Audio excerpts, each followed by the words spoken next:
الرحمن الرحیم، یہ لیکچر نمبر 9 ہے جس میں ہم کریں گے study of Seerah of the prophet Muhammad peace be upon him as role model for educator, جو کہ اردو میں ہے سیرت طیبہ کا مطالعہ بحیثیت نمونہ عمل معلم انسانیت۔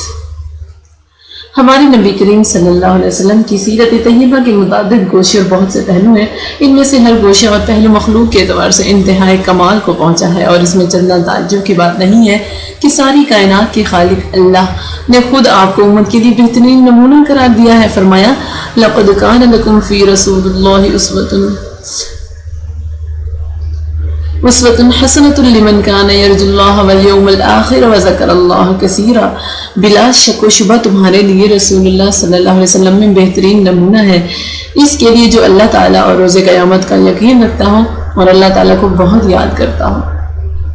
حضرت صلی اللہ علیہ وسلم کی سیرت مطہرہ کے بہت سے زرعی پہلو ہیں، اور ان میں سے ایک انتہائی عظیم پہلو یہ ہے کہ اللہ کریم نے اپنے خلیل حضرت ابراہیم کی دعا کو شرف قبولیت عطا فرماتے ہوئے آپ کو معلم بنا کر مبعوث فرمایا۔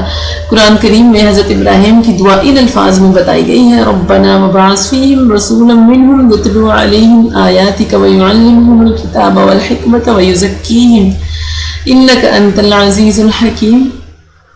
اے ہمارے رب، انہی میں سے ایک رسول ان کی طرف مبعوث فرمائیے جو ان کے لیے آپ کی آیات تلاوت کریں، انہیں کتاب و حکمت کی تعلیم دیں اور ان کا تزکیہ کریں، یقیناً آپ تو بڑے زبردست اور حکمت والے ہیں۔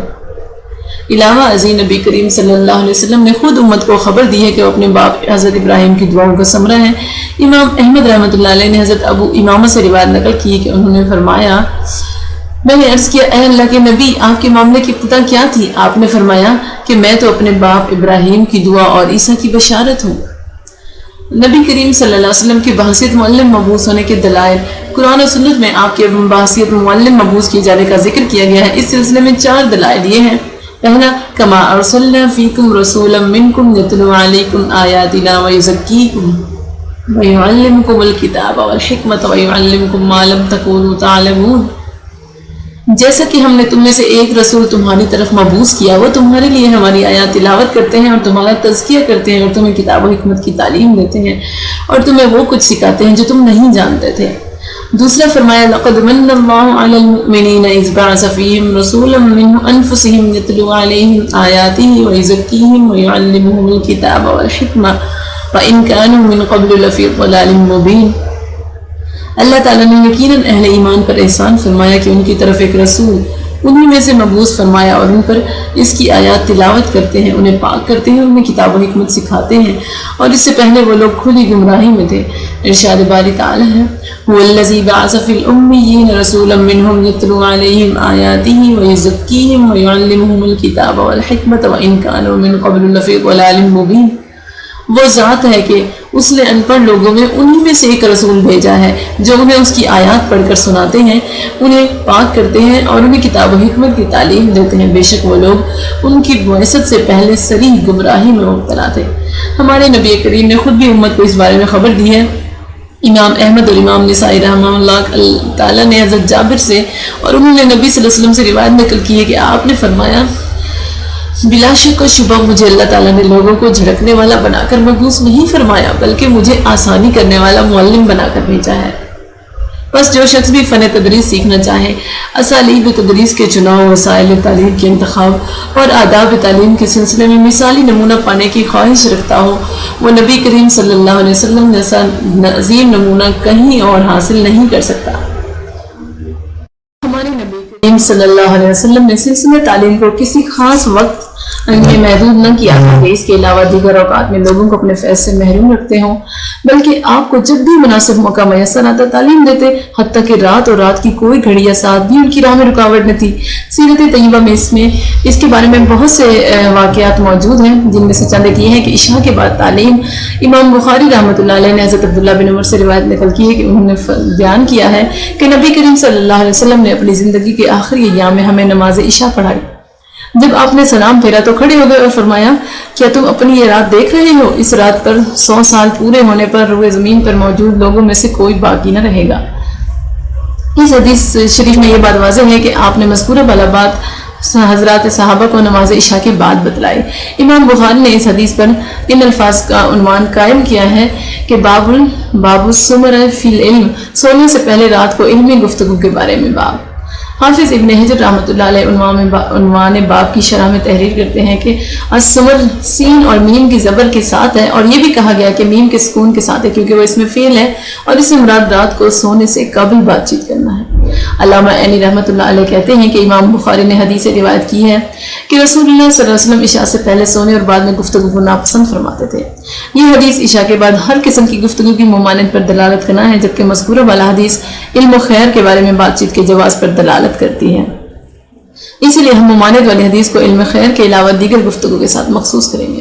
حدیث شریف میں فائدہ، آپ نے تعلیم کی ابتدا اسلوب استفسام یعنی ارائیتکم لیلتکم ہاذہ، کیا تم اپنی یہ رات دیکھ رہے ہو سے فرمائی۔ سامعین کی توجہ مبذول کرانے میں اس انداز بیان کی اہمیت سلسلہ تعلیم سے منسلک بلکہ عام لوگوں سے بھی مخفی نہیں ہے۔ نصف رات کے قریب تعلیم، امام بخاری نے حضرت انس سے روایت نقل کی ہے کہ انہوں نے بیان کیا کہ ایک رات ہم نبی کریم صلی اللہ علیہ وسلم کا انتظار کرتے رہے، یہاں تک کہ قریباً آدھی رات ہو گئی تو آپ تشریف لائے اور ہمیں نماز پڑھائی۔ پھر آپ نے ہمیں خطاب کرتے ہوئے ارشاد فرمایا، خبردار، یقیناً لوگوں نے نماز ادا کی اور پھر سو گئے، اور تم جب تک نماز کا انتظار کرتے رہے نماز ہی میں رہے۔ اس حدیث میں یہ بات واضح ہے کہ آپ نے نماز کے انتظار کی خاطر مسجد میں ٹھہرے رہنے کی فضیلت کے بارے میں صحابہ کو نصف رات کے قریب آگاہ فرمایا۔ امام بخاری نے سابقہ اور اس حدیث کو کتاب مواقیت الصلاۃ میں درج ذیل باب میں روایت کیا ہے کہ باب السمر فی الفکر والخیر بعد العشاء، عشاء کے بعد سونے سے پہلے فقہ اور خیر کے متعلق گفتگو کے بارے میں باب۔ علامہ عینی مذکورہ والا دونوں حدیثوں سے معلوم ہونے والی باتوں کو بیان کرتے ہوئے تحریر کرتے ہیں کہ عشاء کے بعد ممنوع بیکار گفتگو ہے۔ ابن سیرین، قاسم اور ان کے ساتھی عشاء کے بعد دین کی بات چیت کیا کرتے تھے۔ رات کو نیند سے بیدار ہونے پر تعلیم، امام بخاری نے حضرت ام سلمہ سے روایت نقل کی ہے کہ انہوں نے بیان کیا کہ ایک رات نبی کریم صلی اللہ علیہ وسلم نے بیدار ہوتے ہی فرمایا، سبحان اللہ، اس شب میں کس قدر فطرے نازل کیے گئے ہیں اور کتنے ہی خزانے کھولے گئے ہیں، ان حجرہ والی کو جگا دو کیونکہ دنیا میں لباس پہننے والی کتنی عورتیں آخرت میں برہنہ ہوں گی۔ اس حدیث شریف میں واضح ہے کہ آپ نے رات کو نیند سے بیدار ہونے پر نازل ہونے والے فتنوں اور خزانوں کی خبر دی۔ امام بخاری نے اس حدیث پر درج ذیل عنوان قائم کیا ہے کہ رات کو تعلیم و نصیحت کے بارے میں باب۔ حافظ ابن حجر رحمۃ اللہ علیہ نے اس کی تشریح میں لکھا ہے کہ یعنی رات کو علم سکھانا، اس سے مصنف کا مقصود اس بات کی طرف توجہ مبذول کرانا ہے کہ عشاء کے بعد گفتگو کی ممانعت خالی از خیر بات چیت کے متعلق ہے۔ 2/3 شب گزرنے کے بعد تعلیم، امام ترمذی رحمۃ اللہ علیہ نے حضرت ابی کعب سے روایت نقل کی ہے کہ انہوں نے بیان کیا کہ جب 2/3 رات بیت جاتی ہے تو رسول اللہ اٹھتے اور فرماتے، اے لوگو، اللہ تعالیٰ کو یاد کرو، اللہ تعالیٰ کو یاد کرو، بھونچال آ چکا، اس کے پیچھے اور بھونچال آ رہا ہے، موت اپنی سختیوں کے ہمراہ آ چکی، موت اپنی سختیوں کے ہمراہ آ چکی۔ یہ حدیث شریف بھی اس بات پر دلالت کرتی ہے کہ نبی کریم 2/3 رات گزر جانے کے بعد بھی تعلیم و تربیت دیتے تھے۔ میری جان اور میرے والدین ان پر قربان ہو جائیں، امت کی تعلیم و تربیت کے بارے میں آپ کس قدر فکر مند اور اہتمام فرمانے والے تھے، اور رب کریم ہم ناکاروں کو بھی یہ عظیم فکر نصیب فرمائے۔ حدیث شریف میں فائدہ دیگر، اس حدیث شریف میں یہ بات واضح ہے کہ آپ نے اللہ تعالیٰ کو یاد کرو اور موت اپنی سختیوں کے ساتھ آ چکی کو 2 بار فرمایا۔ دوران تعلیم و تربیت ضروری بات کو دہرانے کا فائدہ اہل فہم و نظر سے مخفی نہیں ہے۔ ہر مناسب جگہ میں تعلیم دینا، ہمارے نبی کریم صلی اللہ علیہ وسلم نے سلسلہ تعلیم کو کسی خاص مقام یا جگہ میں محصور نہیں کر رکھا تھا کہ اس کے علاوہ کسی اور مقام پر تعلیم بھی نہ دے، بلکہ جہاں بھی موقع میسر آتا آپ تعلیم دیتے۔ ذہن میں اس بارے میں چند ایک شواہد توفیق الہی سے پیش کیے جا رہے ہیں۔ مسجد میں تعلیم، امام بخاری نے حضرت عبداللہ بن عمر سے روایت نقل کی ہے کہ ایک آدمی نے مسجد میں کھڑے ہو کر عرض کی، یا رسول اللہ، آپ ہمیں کس طرح سے احرام باندھنے کا حکم دیتے ہیں؟ آپ نے فرمایا، اہل مدینہ صلح حلیفہ سے احرام باندھیں، شام والے جیفہ سے اور نجد کے لوگ کرن سے۔ اس حدیث شریف سے یہ بات واضح ہے کہ آپ نے مسجد میں تعلیم دی۔ امام بخاری نے اس حدیث پر یہ ان الفاظ میں عنوان قائم کیا ہے کہ مسجد میں علم و فتویٰ کے مطابق باب۔ حافظ ابن حجر اس کی تشریح کرتے ہوئے کہتے ہیں کہ مسجد میں تعلیم اور فتویٰ دینا جائز ہے۔ انہوں نے اس عنوان کے ساتھ ان لوگوں کی رد کی طرف اشارہ کیا جو بحث و تمیز کے دوران آواز کے اونچا ہونے کے خدشے کے پیش نظر اس کے جواز میں تردد کرتے ہیں اور اس بات کی طرف توجہ مبذول کرائیے کہ یہ جائز ہے۔ ایک خاتون کے گھر میں تعلیم۔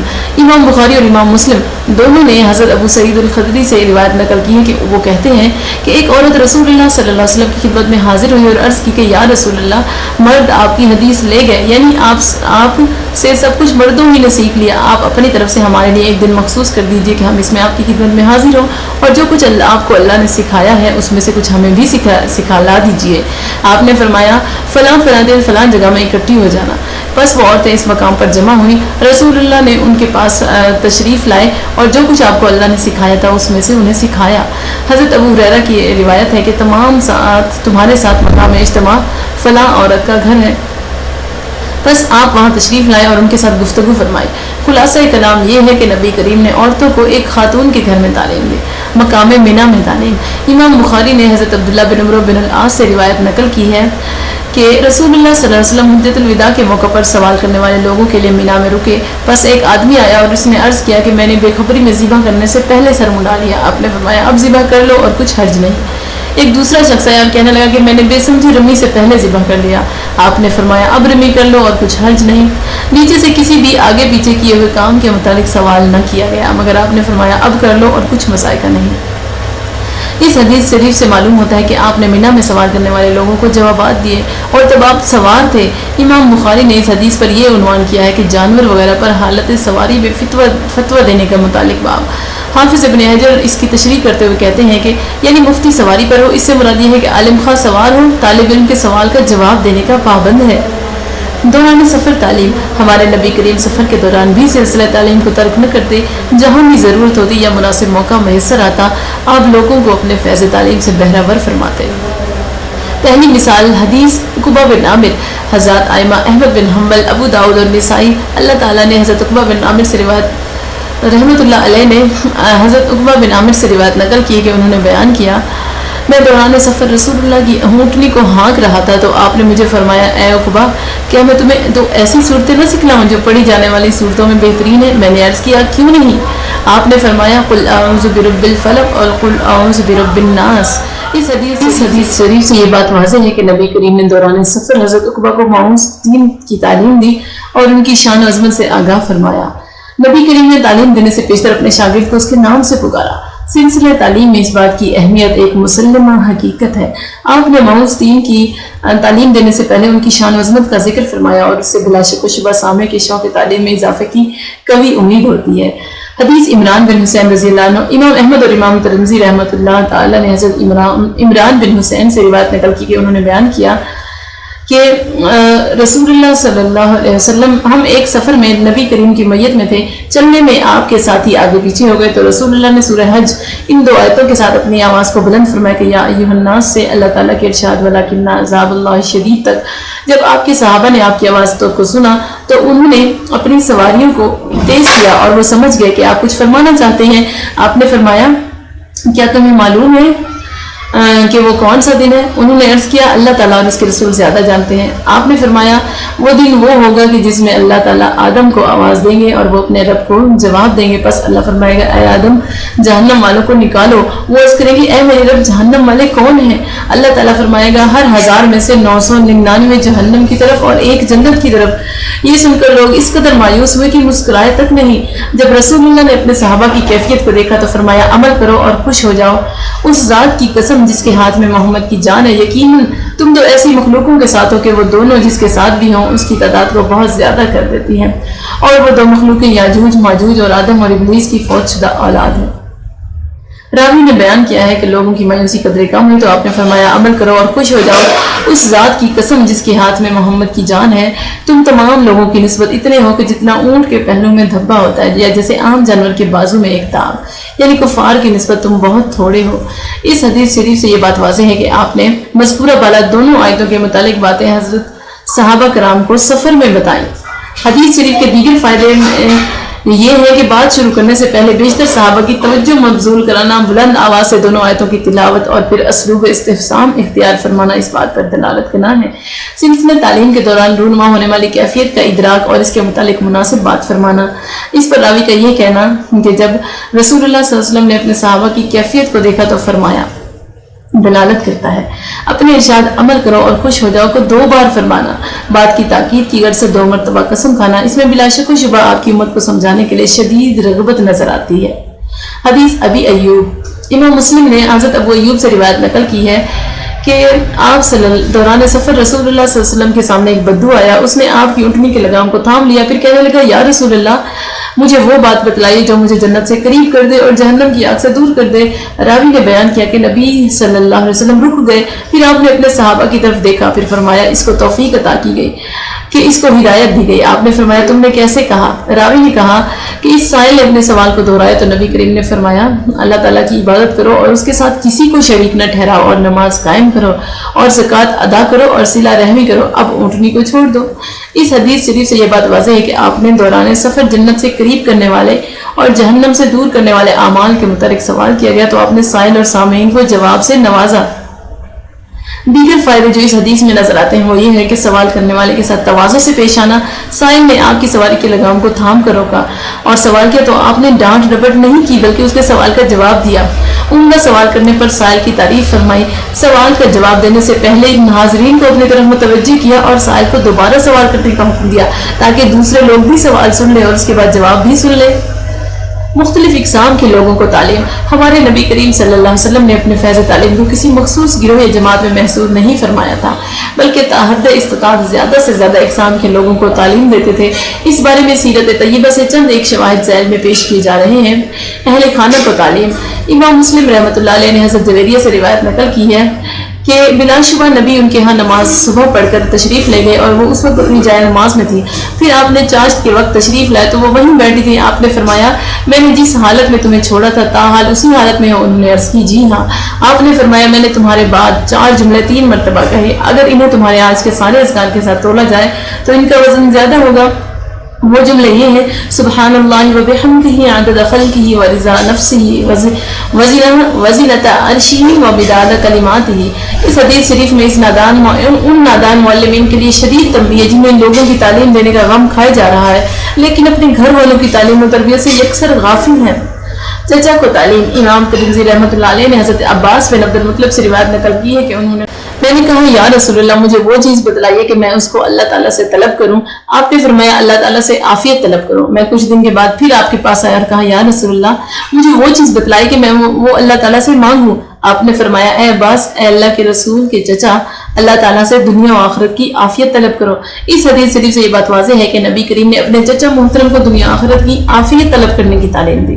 اچھا، اب چچا زاد بھائی کو بھی تعلیم دی۔ امام ترمذی رحمۃ اللہ علیہ نے حضرت علی سے روایت نقل کی ہے کہ ایک مکاتب ان کے پاس آیا اور اس نے عرض کی کہ میں حصول آزادی کے لیے طے شدہ رقم کی ادا کرنے سے عاجز آ گیا ہوں، اس لیے آپ میرے ساتھ تعاون کیجیے۔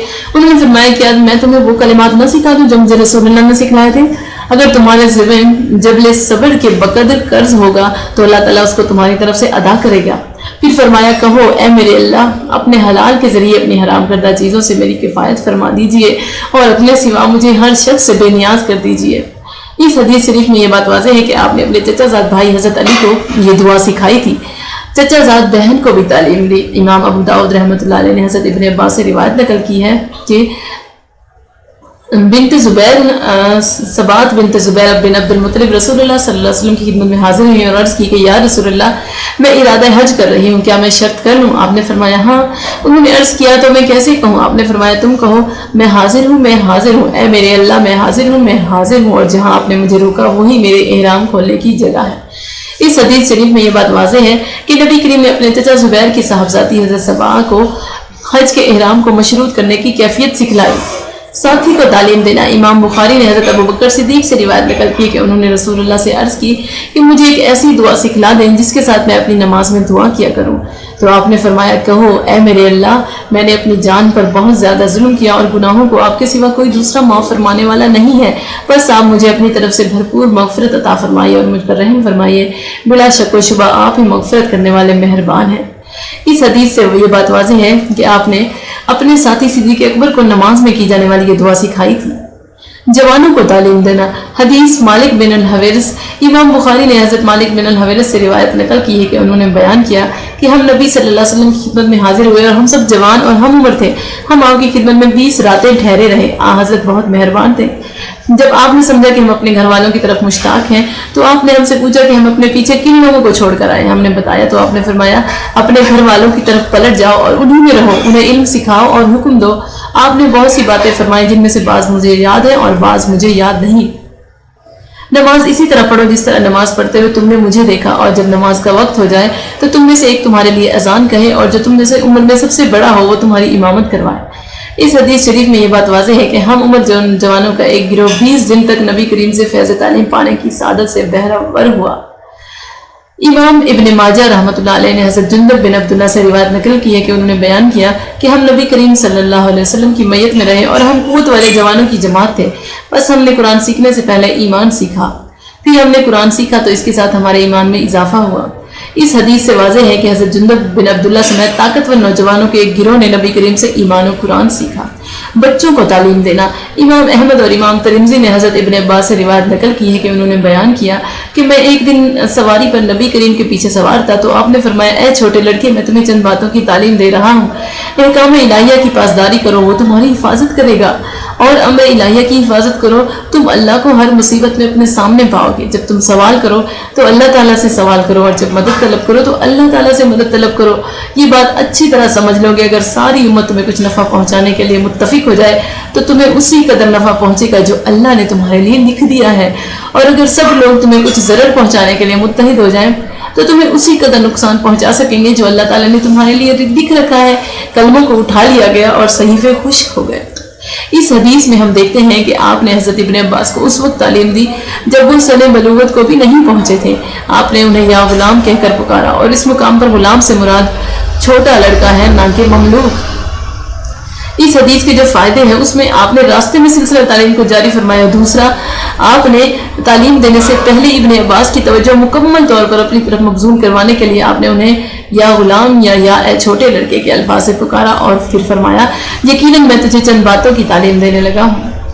عورتوں کو تعلیم دینا۔ ہمارے نبی کریم نے خواتین کی تعلیم کا خاص اہتمام کیا تھا۔ اس سلسلے میں 3 مثالیں یہاں دی جا رہی ہیں۔ پہلی، امام بخاری نے حضرت ابن عباس سے روایت نقل کی ہے کہ انہوں نے بیان کیا کہ میں نبی کریم کے بارے میں گواہی دیتا ہوں، یا عطا نے کہا کہ میں ابن عباس کے متعلق گواہی دیتا ہوں کہ یقیناً نبی کریم صلی اللہ علیہ وسلم ایک مرتبہ مردوں کی صفوں سے نکلے اور آپ کے ساتھ بلال تھے۔ آپ کو خیال ہوا کہ عورتوں کو خطبہ عید نہیں سنا سکے تو آپ نے انہیں علیحدہ نصیحت فرمائی اور صدقے کا حکم دیا۔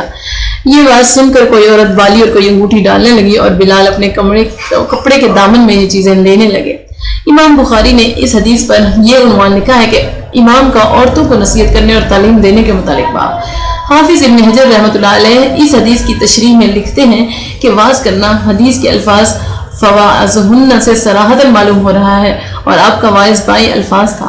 میں نے دیکھا کہ تم اہل جہنم میں سے اکثریت میں ہو کیونکہ تم زیادہ لعنت کرتی ہو اور خاوند کی ناشکری کرتی ہو، اور تعلیم کا دینا حدیث کے الفاظ اور انہیں صدقے کا حکم دیا سے معلوم ہو رہا ہے۔ گویا آپ نے انہیں اس بات سے آگاہ فرمایا کہ صدقے میں ان کے گناہوں کا کفارہ ہے۔ حضرت ائمہ ابو دوادہ اور ترمذی نے حضرت یسیرہ سے روایت نقل کی ہے اور وہ مہاجرات میں سے تھی۔ انہوں نے بیان کیا کہ رسول اللہ نے ہمیں فرمایا تھا کہ تسبیح، تحلیل اور تقدیس کو لازم کرو اور پوروں کے ساتھ ذکر کرو، کیونکہ ان سے پوچھا جائے گا اور انہیں قوت گویائی عطا کی جائے گی، یعنی انگلیوں سے، اور غفلت نہ کرنا کہ رحمت کو بھول جاؤ۔ اس حدیث سے یہ واضح ہے کہ آپ نے خواتین کو مذکورہ بالا تعلیم دی۔ امام ابو داؤد رحمۃ اللہ علیہ نے حضرت اسماء بنت امیس سے روایت نقل کی ہے کہ انہوں نے بیان کیا کہ رسول اللہ نے مجھے فرمایا کیا میں تمہیں ایسے کلمات نہ سکھا دوں جو تو مصیبت کے وقت یا مصیبت میں کہا کرے؟ اللہ اللہ ربی لا اشرک بی شیئا۔ علاوہ ازیں یہ حدیث پچھلے صفحات میں گزر چکی ہے کہ حضرت نے تعلیم نسواں کی خاطر ایک عورت کے ہاں تشریف لے جانے کا وعدہ فرمایا، پھر آپ وہاں تشریف لے گئے اور انہیں تعلیم دی۔ امام بخاری نے اس حدیث پر یہ عنوان لکھا ہے کہ اس بارے میں باپ کی کیا تعلیم کی خاطر خواتین کے لیے مستقل دن متعین کیا جائے۔ بدو کو تعلیم۔ امام مسلم رحمۃ اللہ علیہ نے حضرت سعد سے روایت نقل کی کہ انہوں نے بیان کیا کہ ایک بدو آپ کی خدمت میں آیا اور کہنے لگا کہ مجھے ایک ایسی بات سکھائیے کہ میں اس کو کہتا رہوں۔ آپ نے فرمایا کہو لا الہ الا اللہ وحدہ لا شریک لہ اللہ اکبر کبیرہ والحمد للہ کثیرہ سبحان اللہ رب العالمین لا حول ولا قوت الا باللہ العزیز الحکیم۔ اس نے عرض کیا یہ کلمات تو میرے رب کے لیے ہے، میرے لیے کیا ہے؟ آپ نے فرمایا کہو اللہم اغفر لی وارحمنی واہدنی وارزقنی۔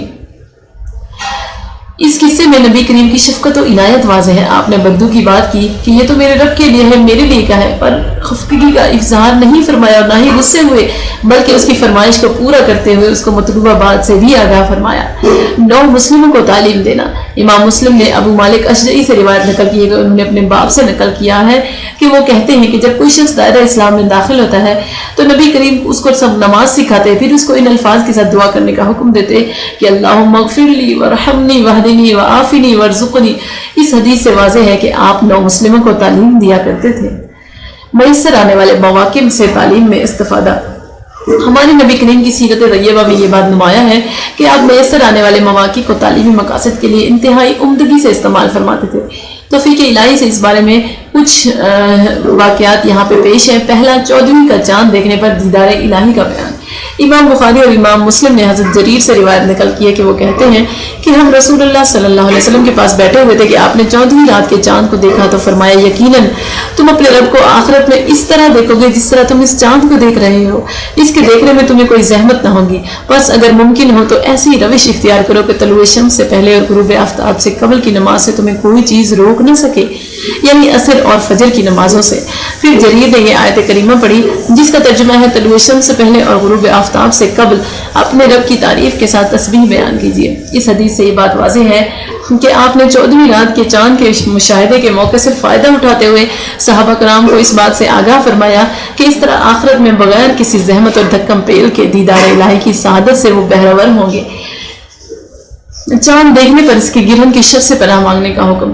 حضرات ائمہ کرام احمد، عبد بن حمید، ترمذی اور نسائی نے حضرت عائشہ سے روایت نقل کی ہے کہ نبی کریم صلی اللہ علیہ وسلم نے چاند کی طرف دیکھا تو فرمایا اے عائشہ اس کی شر سے پناہ الہی طلب کرو کیونکہ یہی وہ الغاسق ہے کہ جب وہ پھیل جائے۔ اس حدیث میں آپ نے رویت قمر کے موقع پر حضرت عائشہ کو چاند گرہن کے شر سے پناہ الہی مانگنے کا حکم دیا۔ امام الطیبی نے اس کی تشریح میں لکھا ہے کہ آپ کے فرمان الغاسق و اذا وقب کے میں الغاسق سے مراد رات ہے جبکہ سرخی غائب ہو جائے اور اندھیرا چھا جائے، اور یہ غسق یغسق سے ہے جس کے معنی اندھیرا چھا جانے کے ہیں۔ اس مقام پر چاند کے لیے یہ لفظ استعمال کیا گیا ہے کیونکہ وہ گرہن کے وقت تاریک ہو جاتا ہے اور وقوف سے مراد اس کا حالت گرہن میں داخل ہونا اور سیاہ ہونا ہے۔ آپ نے چاند گرہن سے اس لیے پناہ طلب کی کیونکہ یہ ان آیات الہیہ میں سے ہیں جو کہ آفت اور مصیبت کی آمد پر دلیل دیتی ہیں۔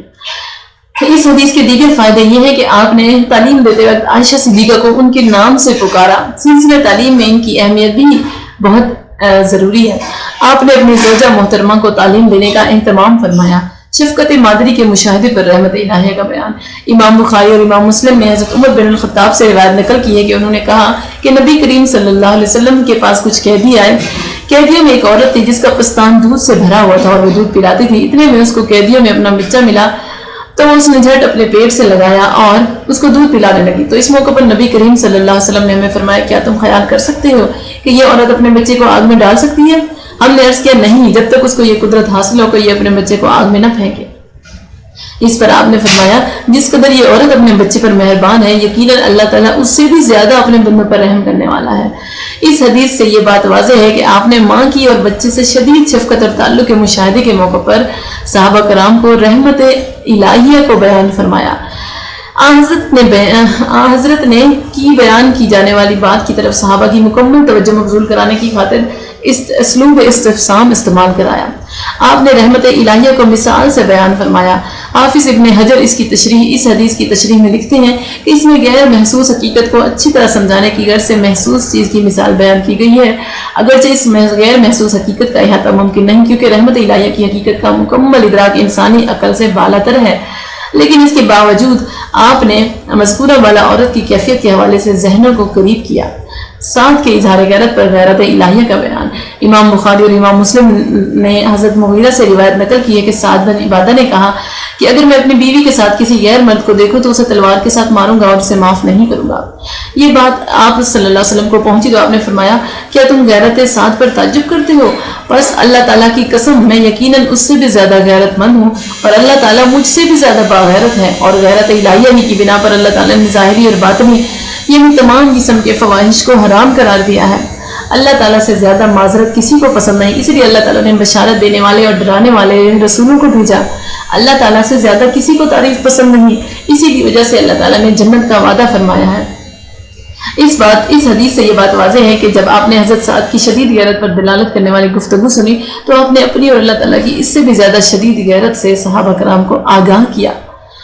حضرت نے صحابہ کرام سے گفتگو کی ابتدا سوالی انداز میں کرتے ہوئے فرمایا کیا تم غیرت سعد پر تعجب کرتے ہو؟ اور بلا شک و شبہ یہ سامعین کی توجہ کو مبذول کرانے کا بہترین طریقہ ہے۔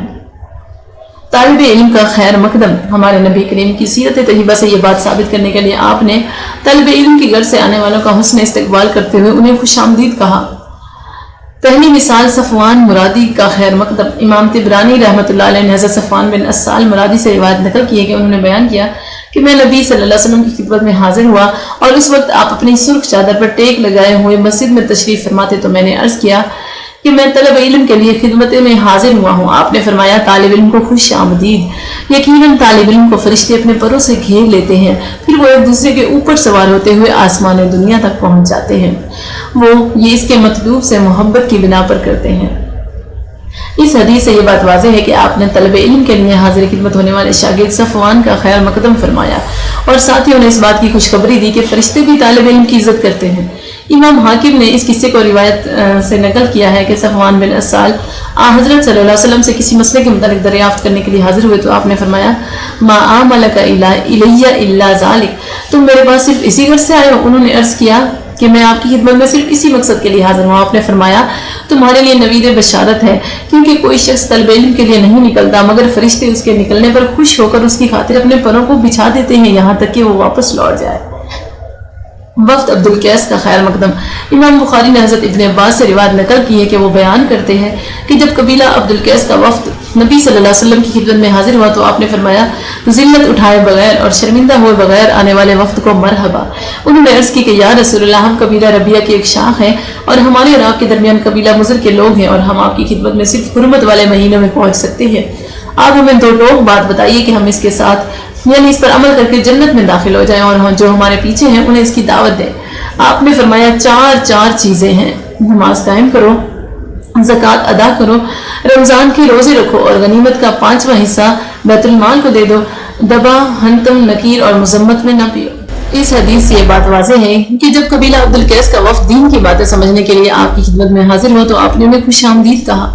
امام ابن ابی جمرہ نے اس حدیث کی تشریح میں تحریر کیا ہے کہ مرحبا یعنی تم کشادہ اور وسیع جگہ آئے ہو، اس میں آنے والے کے لیے اظہار انس کی دلیل ہے، لیکن یہ ضروری ہے کہ اظہار متکلم کی حالت کے مطابق ہو، کہیں ایسا نہ ہو کہ آنے والا میزبان سے اس چیز کے حصول کا تمنا شروع کر دے جو کہ اس کے بس ہی میں نہ ہو۔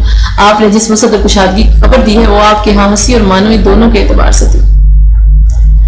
حافظ ابن حجر رقم تراز ہے کہ اس میں آنے والوں کے لیے اظہار مودت کی دلیل ہے اور ایسا کرنا آپ سے کئی موقعوں پر ثابت ہے۔ حدیث ام ہانی میں ہے کہ ام ہانی کو خوش آمدید، اکرمہ بن ابی جہل کے قصے میں ہے کہ ہجرت کرنے والے سوار کو مرحبا، اور فاطمہ کے قصے میں ہے کہ میری بیٹی کو خوش آمدید۔ یہ سب صحیح احادیث ہیں۔ امام نسائی نے عاصم بن البشیر الحارثی سے اور انہوں نے اپنے باپ سے روایت نقل کی ہے کہ جب وہ نبی صلی اللہ علیہ وسلم کے پاس پہنچے اور آپ کو سلام کیا تو آپ نے فرمایا خوش آمدید اور تم پر سلام۔ حضرت صلی اللہ علیہ وسلم نے جواب کی ابتدا میں اجمالی اسلوب اختیار فرمایا اور بعد میں تفصیل بیان فرمائی۔ اس بارے میں امام ابن منیر نے تحریر کیا ہے کہ اس میں اس بات کی دلیل ہے کہ پہلے اجمال اور پھر اجمال کی تفصیل بیان کرنا فصیح گفتگو میں سے ہے، کیونکہ آپ نے پہلے بات کا اجمالاً ذکر فرمایا پھر اس کے بعد اجمال کی تفصیل بیان فرمائی۔ اس میں حکمت یہ ہے کہ اجمالی طور پر خبر دینے کی صورت میں بات کے اجمالی خاکے سے آگاہی ہو جاتی ہے، پھر دل اس کی تفصیل جاننے کے لیے مشتاق ہو جاتا ہے، پھر وہ تفصیلی بات دل میں زیادہ اتر جاتی ہے اور اس کا فائدہ بہت زیادہ ہوتا ہے۔ یہ حدیث جیسا کہ امام ابن منیر نے بیان کیا ہے کہ یہ حدیث آپ کی فصاحت و بلاغت اور اختصار کلام کی باوجود بات کو سمجھانے کے اوصاف پر دلالت دیتی ہے۔ انہوں نے حضرت صلی اللہ علیہ وسلم سے مشروبات کے بارے میں استفسار کیا اور وہ بہت زیادہ ہیں، اگر آپ ان کا ذکر کرتے تو انہیں شمار کرنا پڑتا اور ان کے اوصاف بیان کرتے پڑتے۔ آپ نے اس سے اعراض فرمایا اور مذکورہ بالا برتنوں کے علاوہ کسی اور چیز کے بارے میں جواب میں کچھ نہ فرمایا۔ تو اس طرح گویا آپ نے یہ فرمایا کہ تمام مشروبات حلال ہیں سوائے ان کے جن سے ان برتنوں میں نبیذ تیار کی جائے، اور آپ کی یہ گفتگو آپ کے ارشاد کرامی کہ مجھے جوامع الکلم دیے گئے ہیں کی عملی تصدیق تھی۔ قبیلہ بنو عامر کے اشخاص کو خوش آمدید۔ امام ابن ابی شیبہ اور امام ابن حبان نے حضرت ابو جحیفہ سے روایت نقل کی ہے کہ وہ کہتے ہیں کہ میں اور قبیلہ بنو عامر کے 2 اشخاص نبی کی خدمت میں حاضر ہوئے تو آپ نے فرمایا تم کون ہو؟ ہم نے عرض کیا کہ بنو عامر سے، تو آپ نے فرمایا تمہیں خوش آمدید، تم مجھ سے ہو۔ اس حدیث شریف سے یہ واضح ہے کہ آپ نے ان تینوں کو خوش آمدید کہا کہ کس قدر بخت والے ہیں وہ خوش نصیب۔ علاوہ ازیں امام ابن حبان نے اس حدیث پر یہ عنوان لکھا ہے کہ مصطفیٰ صلی اللہ علیہ وسلم کی بنو عامر کی تعریف کرنے کا ذکر۔ آپ نے آنے والوں سے سب سے پہلے یہ دریافت فرمایا کہ وہ کون ہے تاکہ ان کی کیفیت و حیثیت کے مطابق ان سے گفتگو اور معاملہ کیا جا سکے۔ صحابہ کو طلبہ کا خیر مقدم کرنے کا حکم۔ نبی کریم صلی اللہ علیہ وسلم نہ صرف طلبہ کا خود خیر مقدم کرتے بلکہ آپ نے اسی بات کا حکم اپنے صحابہ کو بھی دیا۔ امام ابن ماجہ نے حضرت ابو سعید الحضری سے روایت نقل کی کہ انہوں نے رسول اللہ سے یقیناً آپ نے فرمایا کہ عنقریب تمہارے پاس قومیں علم طلب کرنے کے لیے آئیں گی، پس تم جب انہیں دیکھو تو ان سے کہو کہ رسول اللہ صلی اللہ علیہ وسلم کی وصیت کے مطابق خوش آمدید اور انہیں تعلیم دو۔ مخاطب لوگوں کو قریب کرنا۔ علم کے سیکھنے اور سمجھنے میں طلبہ کے استاد کے قریب ہونے کی اہمیت چندہ محتاج بیان نہیں ہے۔ ہمارے رسول صلی اللہ علیہ وسلم اس بات کا خصوصی اہتمام فرماتے۔ دوران خطبہ صحابہ کرام کو قریب ہونے کی ترغیب دینا آپ کی سیرت سے ثابت ہے۔ توفیق الہی سے یہاں 3 مثالیں دی جا رہی ہیں۔ پہلی حدیث سمرہ بن جندب۔ امام ابو داؤد نے حضرت سمرہ بن جندب سے روایت نقل کی ہے کہ آپ صلی اللہ علیہ وسلم نے فرمایا مجلس یعنی نصیحت میں حاضر ہو جاؤ اور امام سے قریب ہو جاؤ، کیونکہ یقیناً آدمی امام سے دور ہوتا رہتا ہے حتیٰ کہ اگر وہ جنت میں داخل ہو بھی گیا تو اس کو مؤخر کیا جائے گا، یعنی اس کا داخلہ دوسرے لوگوں کے بعد ہوگا۔ اس حدیث میں آپ نے امام سے دوری کے خسارے کو بیان فرما کر دوران نصیحت قرب امام کی ترغیب دی ہے۔ امام ابو داؤد نے اس حدیث پر یہ عنوان لکھا ہے کہ بوقت نصیحت امام سے قریب ہونے کے متعلق باب۔ علامہ طیبی نے اس حدیث کی تشریح میں لکھا ہے کہ یعنی آدمی خطبہ سننے میں پیچھے ہٹتا رہتا ہے اور سب سے اول سے بھی جو کہ مقربین کی جگہ ہے یہاں تک کہ نچلے درجے کے لوگوں کی صف میں مؤخر کیا جاتا ہے۔ اس میں پیچھے رہنے والوں کی کوتاہی اور کم عقلی کو آشکارا کیا گیا ہے کہ انہوں نے اپنے آپ کو بلندیوں کی بجائے پستیوں میں رکھا۔ امام ترمذی نے اوس بن اوس سے روایت نقل کی کہ انہوں نے بیان کیا کہ رسول اللہ صلی اللہ علیہ وسلم نے فرمایا جس نے جمعہ کے دن خوب اچھی طرح غسل کیا، صبح سویرے مسجد کی طرف نکلا، خطیب کے قریب ہوا اور خوب توجہ اور دھیان سے سنا، اس کے لیے اٹھائے جانے والے ہر قدم کے بدلے میں 1 سال کے روزوں اور قیام کا ثواب ہے۔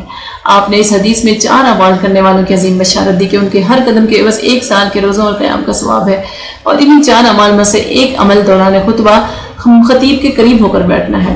انتہائی افسوس اور دکھ کی بات یہ ہے کہ جامعات اور دیگر تعلیمی اداروں میں طلبہ کی ایک بڑی تعداد اساتذہ کی قریبی نشستوں کو خالی چھوڑ کر دور بیٹھنا پسند کرتی ہے، اور اس سے زیادہ دکھ کی بات یہ ہے کہ اساتذہ کی بڑی تعداد کو اس بات سے کچھ پرواہ ہی نہیں ہے کہ طلبہ نزدیک ہیں یا دور۔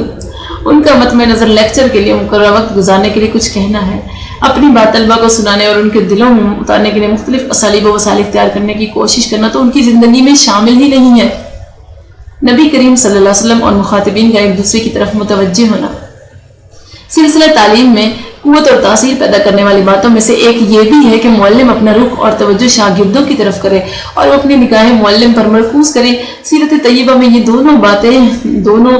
بات دونوں جانب سے بدرجہ اتم موجود تھی۔ پہلی مثال میں حدیث امام بخاری رحمۃ اللہ علیہ نے حضرت ابو موسیٰ سے روایت نقل کی کہ انہوں نے بیان کیا کہ ایک شخص نبی صلی اللہ علیہ وسلم کی خدمت میں حاضر ہو کر عرض کیا کہ یا رسول اللہ تعالیٰ کی راہ میں لڑائی کیا ہے؟ کیونکہ ہم میں سے کوئی غصہ کی وجہ سے لڑتا ہے اور کوئی غیرت کی وجہ سے جنگ کرتا ہے۔ تو آپ نے اس کی طرف اپنے سر کو اٹھایا۔ راوی نے بیان کیا کہ آپ نے اس کی طرف سر اس لیے اٹھایا کہ وہ سائل کھڑا تھا۔ پھر آپ نے فرمایا جو اس لیے لڑائی کرے تاکہ اللہ کے کلمہ کو سربلندی نصیب ہو وہ اللہ کے راستے میں لڑتا ہے۔ اس حدیث سے یہ بات واضح ہے کہ آپ نے سائل کے سوال کا جواب دیتے وقت اپنے سر مبارک کو اس کی طرف متوجہ ہونے کے لیے بلند کیا۔ امام ابن ابی جمرہ نے اس کی تشریح کی ہے کہ اس حدیث میں اس بات کی دلیل ہے کہ مجیب کا جواب دیتے وقت سائل کی طرف رخ کرنا مسنون ہے۔ یہ بات راوی کے بیان یعنی حضرت نے اس کی جانب اپنے سر کو اٹھایا اس سے معلوم ہوتی ہے۔ خود راوی نے آپ کے سر اٹھانے کا سبب بیان کرتے ہوئے کہا کہ آپ نے اس کی جانب اس لیے اپنے سر کو اٹھایا کیونکہ وہ کھڑا تھا۔ حافظ ابن حجر نے لکھا ہے کہ اس حدیث سے جواب دینے والے کا سائل کی طرف توجہ کرنا ثابت ہوتا ہے، اور علامہ عینی کہتے ہیں کہ اس سے متکلم کا مخاطب کی طرف توجہ کرنا ثابت ہوتا ہے۔ دوسری مثال میں امام بخاری نے حضرت البراء سے روایت نقل کی ہے کہ انہوں نے بیان کیا کہ نبی صلی اللہ علیہ وسلم عید الاضحیٰ کے دن مکی کی طرف تشریف لے گئے اور نماز عید کی 2 رکعت پڑھائیں، پھر ہماری طرف چہرہ مبارک کر کے فرمایا یقیناً آج کے ہمارے دن کی پہلی عبادت یہ ہے کہ ہم نماز کے ساتھ ابتدا کریں پھر واپس آ کر قربانی کریں۔ اس حدیث میں حضرت البراء نے دوران خطبہ آپ کی کیفیت بیان کرتے ہوئے کہا کہ آپ نے چہرہ مبارک ہماری طرف کیا۔ امام بخاری نے اس پر یہ عنوان لکھا ہے کہ خطبہ عید میں امام کا لوگوں کی طرف رخ کرنے کے متعلق باب۔ حدیث ابی سعید الحضری، امام بخاری نے حضرت ابو سعید الحضری سے روایت نقل کی ہے کہ انہوں نے بیان کیا کہ نبی صلی اللہ علیہ وسلم عید الفطر اور عید الاضحیٰ کے دن عیدگاہ کی طرف تشریف لے جاتے تو سب سے پہلے آپ نماز پڑھاتے، نماز سے فارغ ہو کر آپ لوگوں کے سامنے کھڑے ہو جاتے اور لوگ اپنی صفوں میں بیٹھے رہتے، آپ انہیں وعظ و نصیحت فرماتے اور اچھی باتوں کا حکم دیتے۔ اس حدیث شریف میں ابو سعید الحضری نے دوران خطبہ آپ کی کیفیت بیان کرتے ہوئے کہا کہ آپ فارغ ہو کر لوگوں کے سامنے کھڑے ہو جاتے۔ اس کی تشریح میں علامہ عینی نے لکھا ہے کہ یعنی ان کے روبرو آپ کا چہرہ مبارک لوگوں کی طرف اور ان کے چہرے آپ کی جانب ہوتے تھے۔ علامہ عینی نے ہی اس حدیث سے یہ باتیں لکھی ہیں کہ اس حدیث سے ثابت ہوتا ہے کہ خطیب اپنا رخ لوگوں کی طرف کرے اور لوگ اس کے روبرو ہوں۔ امام ابن ماجہ نے حضرت العرباس بن ساریہ سے روایت نقل کی ہے کہ انہوں نے بیان کیا ہے کہ رسول اللہ صلی اللہ علیہ وسلم نے ہمیں نماز پڑھائی، پھر اپنے چہرے کے ساتھ ہماری طرف متوجہ ہوئے اور ہمیں انتہائی مؤثر واعظ فرمایا۔ پھر انہوں نے اس طرح حدیث روایت کی کہ اس حدیث سے واضح ہے کہ آپ نے صحابہ کرام کو واعظ کرنے کے لیے اپنے چہرے مبارک کے ساتھ ان کی طرف متوجہ ہوئے۔ صحابہ کا نبی صلی اللہ علیہ وسلم کی طرف متوجہ ہونا۔ امام بخاری رحمۃ اللہ علیہ نے حضرت ابو سعید الحضری سے روایت نقل کی ہے کہ انہوں نے بیان کیا کہ ایک دن نبی صلی اللہ علیہ وسلم منبر پر تشریف فرما ہوئے اور ہم آپ کے ارد گرد بیٹھ گئے۔ اس پر امام بخاری نے یہ عنوان لکھا ہے کہ بوقت خطبہ امام اپنا رخ لوگوں کی طرف اور لوگ اس کی جانب کریں۔ حافظ ابن حجر تحریر کرتے ہیں کہ مصنف یعنی امام بخاری نے حدیث ابی سعید ایک دن سے باب کے عنوان کا استنباط کیا ہے۔ پھر حافظ رحمۃ اللہ علیہ یہ لکھتے ہیں کہ حدیث کے عنوان کا باب اس بات کی دلیل ہے کہ صحابہ کا حضرت صلی اللہ علیہ وسلم کی گفتگو سننے کے لیے آپ کے گرد بیٹھنا اس بات کا متقاضی ہے کہ وہ غالباً آپ کی طرف دیکھ رہے تھے، اور جب یہ کیفیت غیر خطبہ میں تھی تو خطبہ میں تو بطریق اولا ہوگی نا، کیونکہ اس میں توجہ اور دھیان سے سننے کا حکم ہے۔ پھر حافظ رحمۃ اللہ علیہ صحابہ کے رسول اللہ صلی اللہ علیہ وسلم کی طرف رخ کرنے کی حکمت کو بیان کرتے ہوئے لکھتے ہیں کہ ان کے امام کی طرف رخ کرنے میں حکمت یہ ہے کہ ان میں اس کی گفتگو سننے کے لیے تیار ہونا ہے اور توجہ کے ساتھ اس کی بات سننے کے آداب کی پاسداری ہے۔ جب وہ سامنے اس کی طرف اپنا منہ کرے اور جسم، دل اور دماغ کے ساتھ اس کی طرف متوجہ ہو تو اس کے لیے نصیحت کے سمجھنے کے لیے وہ داعی زیادہ ہوں گے اور مقصود خطبہ کی تکمیل کے امکانات زیادہ روشن ہوں گے۔ علامہ عینی اس بارے میں لکھتے ہیں کہ خطیب کی طرف رخ کرنے میں حکمت یہ ہے کہ وہ دل جمعی سے اس کے واعظ کو سنے اور اس بات کی پر غور و فکر کریں اور کسی دوسری چیز میں مشغول نہ ہو۔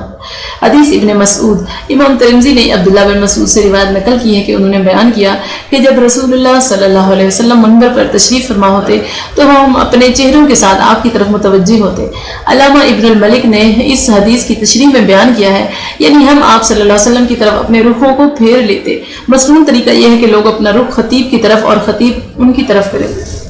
حدیث ثابت، امام ابن ماجہ نے عدی بن ثابت سے اور انہوں نے اپنے باپ سے روایت نقل کی ہے کہ انہوں نے بیان کیا جب نبی صلی اللہ علیہ وسلم منبر پر کھڑے ہوتے تو آپ کے صحابہ اپنے چہروں کے ساتھ آپ کی طرف متوجہ ہوتے۔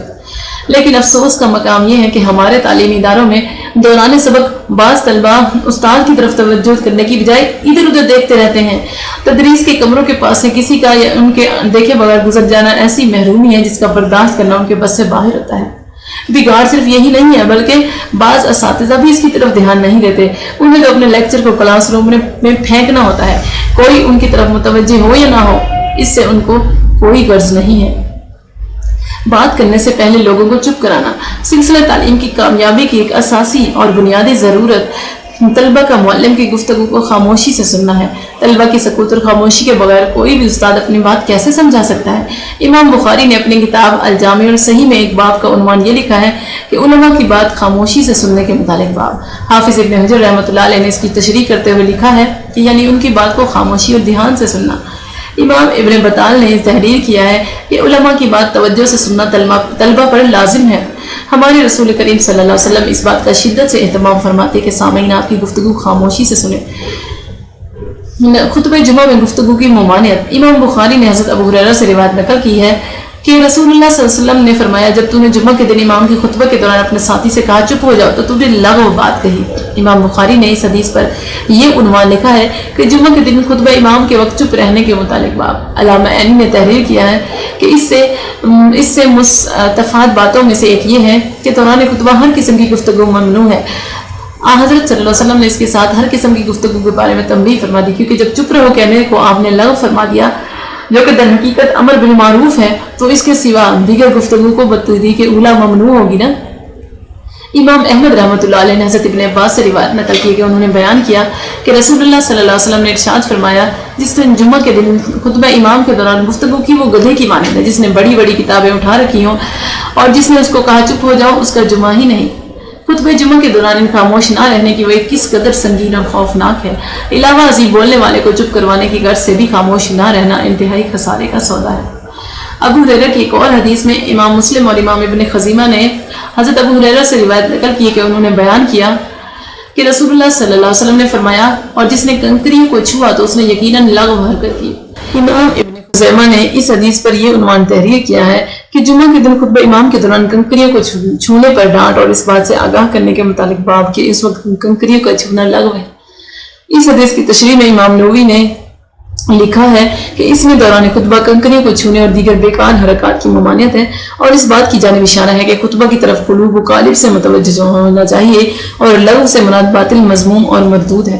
قبل اس خطبہ لوگوں کو چپ کرانے کا حکم۔ اس بارے میں دو مثالیں پیش کی جا رہی ہیں۔ پہلی کہ جریر کو لوگوں کو چپ کرانے کا حکم۔ امام بخاری نے حضرت جریر سے روایت نقل کی کہ انہوں نے بیان کیا کہ رسول اللہ صلی اللہ علیہ وسلم نے حجۃ الوداع میں فرمایا کہ لوگوں سے کہو کہ خاموش ہو جائیں، پھر آپ نے فرمایا میرے بعد کافر نہ ہو جانا کہ تم ایک دوسرے کی گردنیں ماننے لگ جاؤ۔ بلال کو لوگوں کو خاموش کروانے کا حکم۔ امام ابن المبارک نے حضرت انس بن مالک سے روایت نقل کی ہے کہ انہوں نے بیان کیا کہ نبی صلی اللہ علیہ وسلم عرفات میں کھڑے ہوئے اور اس وقت سورج غروب ہونے کے قریب تھا۔ بس آپ نے فرمایا اے بلال لوگوں کو میرے لیے خاموش کرواؤ۔ بس بلال اٹھے اور کہا کہ رسول اللہ صلی اللہ علیہ وسلم کے لیے چپ ہو جاؤ۔ لوگ خاموش ہو گئے تو آپ نے فرمایا ابھی جبرائیل میرے پاس آئے اور میرے رب کا مجھے سلام پہنچایا ہے۔ پہلی حدیث میں آپ نے خطبہ ارشاد فرمانے سے پہلے حضرت جریر کو لوگوں کو خاموش کرانے کا حکم دیا اور دوسری حدیث میں یہی حکم حضرت بلال کو اپنی گفتگو شروع کرنے سے پہلے دیا۔ آپ صلی اللہ علیہ وسلم کا گفتگو سے پہلے توجہ سے سننے کا حکم۔ امام ابن حبان نے حضرت خباب سے روایت نقل کی ہے کہ انہوں نے بیان کیا کہ ہم نبی صلی اللہ علیہ وسلم کے دروازے پر بیٹھے تھے کہ آپ ہمارے پاس تشریف لائے تو فرمایا سنو۔ ہم نے عرض کیا کہ یقیناً ہم نے سنا، یعنی ہم سننے کے لیے مستعد ہیں۔ آپ نے فرمایا سنو۔ ہم نے عرض کیا یقیناً ہم نے سنا۔ آپ صلی اللہ علیہ وسلم نے پھر فرمایا سنو۔ ہم نے عرض کیا کہ یقیناً ہم نے سنا۔ حضرت صلی اللہ علیہ وسلم نے فرمایا بلا شک و شبہ میرے بعد امراء ہوں گے، تم ان کے جھوٹ کی تصدیق نہ کرنا اور نہ ہی ان کے ظلم پر ان کی اعانت کرنا، کیونکہ جس نے ان کے جھوٹ کو سچ قرار دیا اور ان کے ظلم پر ان کی مدد کی تو وہ میرے پاس حوض کوثر پر نہیں آئے گا۔ آپ نے اس حدیث کے مطابق آغاز گفتگو سے قبل اپنے شاگردوں کو 3 دفعہ فرمایا کہ سنو، اور اس سے مقصود یہ تھا کہ وہ آپ کی بات سننے کے لیے ہمدن گوش ہو جائیں۔ شاگردوں کو نام، کنیت یا لقب سے پکارنا۔ سیرت طیبہ سے بات ثابت ہے کہ آپ اپنے شاگردوں کو ان کے ناموں، کنیتوں اور القاب کے ساتھ پکارتے تھے۔ سلسلہ تعلیم میں اس انداز تخاطب کا اثر ایک مسلمہ حقیقت ہے۔ طلبہ کی توجہ مبذول کرانے کا یہ بہترین ذریعہ ہے۔ علاوہ ازیں سے طلبہ کے دل میں مسرت بھی پیدا ہوتی ہے، کیونکہ بڑے کی طرف سے اس طرح چھوٹے کے تخاطب میں ایک گوڑا اظہار تعلق ہوتا ہے۔ امام ابن ابی جمرہ نے ایک حدیث میں نبی صلی اللہ علیہ وسلم کی ابو ہریرہ کو ان کے نام سے پکارنے کی حکمت بیان کرتے ہوئے فرمایا ہے کہ اس کی حکمت 2 پہلوؤں سے ظاہر ہوتی ہے۔ اول یہ کہ ان کے نام کے ساتھ ندا ان کی یکسوئی کا موجب بنتی ہے جو کہ بتلائی جانے والی معلومات کے حصول کا سبب بنتی ہے۔ اور اسی طرح حضرت صلی اللہ علیہ وسلم نے معاذ بن جبل کو 3 دفعہ ان کے نام کے ساتھ پکارا اور وہ اس وقت آپ کے ہمراہ سواری پر تھے۔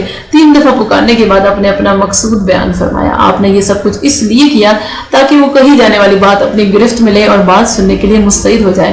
دوسرا، ان کے نام کے ساتھ ندا میں ان کے دل میں مسرت کا داخل کرنا ہے، کیونکہ فاضل کی مفضول کو ندا میں مفضول کے لیے سرور و فرحت ہوتی ہے اور وہ خوشی کسی قدر زیادہ ہوگی جبکہ وہ ندا سید الاولین والآخرین صلی اللہ علیہ وسلم کی جانب سے ان بابرکت اور معزز لوگوں کے لیے ہو جن کی آپ سے محبت تواتر کے ساتھ ثابت ہے۔ تعلیم و تربیت کے دوران آپ کا اپنے شاگردوں کو ایک ہی نشست میں 1، 2 اور 3 مرتبہ اس طرح پکارنا ثابت ہے۔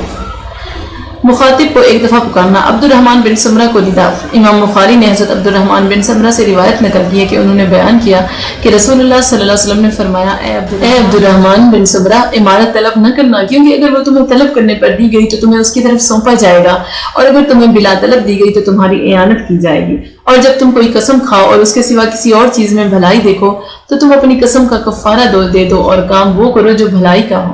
ابو ذر کو ندا۔ امام مسلم نے حضرت ابو ذر سے روایت نقل کی کہ انہوں نے بیان کیا کہ رسول اللہ صلی اللہ علیہ وسلم نے فرمایا، اے ابو ذر، جب شوربہ پکاؤ تو اس کے پانی کو زیادہ کر لیا کرو اور اپنے پڑوسیوں کی خبرگیری کیا کرو۔